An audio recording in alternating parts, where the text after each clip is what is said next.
Hello అండి. ఈరోజు మా ఇంట్లో ఉన్న మల్లె చెట్టుని మీకు చూపిస్తాను. చూడండి, మా మల్లె చెట్టుకి ఎంత బాగా మొగ్గలు వచ్చాయో.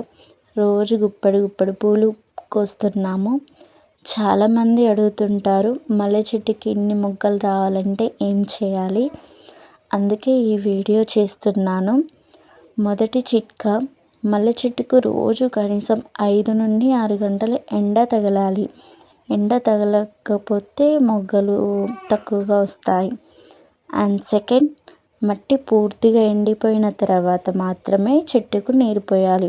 ఎక్కువ నీరు పోస్తే మొగ్గలు రాలిపోతాయి. అండ్ థర్డ్, నెలకు ఒకసారి అయినా పశువుల ఎరువు వేయండి, ఇఫ్ పాసిబుల్ అయితేనే. 4వ చిట్కా, అరటిపండు తొక్కలను నీటిలో 2 రోజులు నానబెట్టి ఆ నీటిని వారానికి ఒకసారి మొక్కకు పోయండి. ఇందులో పొటాషియం ఎక్కువగా ఉండడం వల్ల మొగ్గలు బాగా వస్తాయి.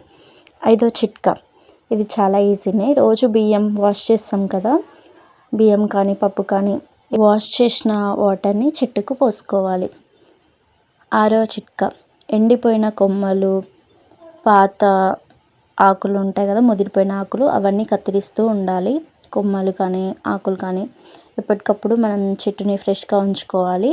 అప్పుడు మొగ్గలు చాలా వస్తాయి అండ్ కొమ్మలు కూడా చాలా వస్తాయి. ఇలా చిన్న చిన్న జాగ్రత్తలు తీసుకుంటే మీ మల్లె చెట్టు కూడా పువ్వులతో నిండిపోతుంది. అంతేనండి ఈ వీడియో. మరి మీ చెట్టుకి ఎలా పూలు పూస్తున్నాయో కామెంట్ చేయండి. Thank you for watching. Bye.